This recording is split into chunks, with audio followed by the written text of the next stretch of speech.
Hello viewers, ముందు వీడియోలో 5th spiritual place చెప్పాను కదా.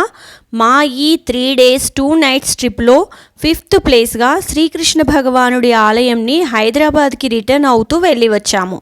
అదే నెమలిలోని శ్రీ వేణుగోపాలస్వామి ఆలయం. ఇక్కడ శ్రీ వేణుగోపాలస్వామి భూమి నుండి 1953లో అవతరించారంట.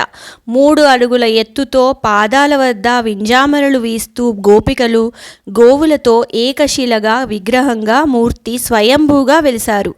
1953లో శ్రీరామనవమి రోజు ఒక రైతు పొలంలో పలుగు వేస్తున్నప్పుడు ఒక శబ్దం వచ్చిందంట. మళ్ళీ ఆ చోటు నుండి మార్చి పలుగు వేయగా ఆ రెండింటి మధ్య ఒక మెరుపు కాంతి వచ్చి ఆ రైతు స్పృహ తప్పి పడిపోయాడంట.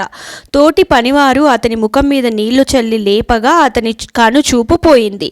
మిగిలిన వాళ్ళు అక్కడ త్రవ్వి చూడగా స్వామి విగ్రహము, పక్కనే హోమగుండము, ప్రమిదలు, ఒక శంఖము అక్కడ కనిపించాయంట. ఇది పూర్వం ఏనాడో మహర్షుల చేత పూజలందుకున్న ఆ భగవంతుడు మూర్తిలా ఇలా దర్శనమిచ్చాడని భక్తులు భావించారు.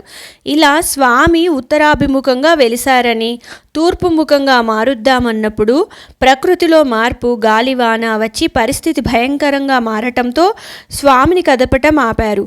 అక్కడే ఉత్తరాభిముఖంగానే అలాగానే ఎలా వెలిశారో అలాగనే ఉంచేశారు.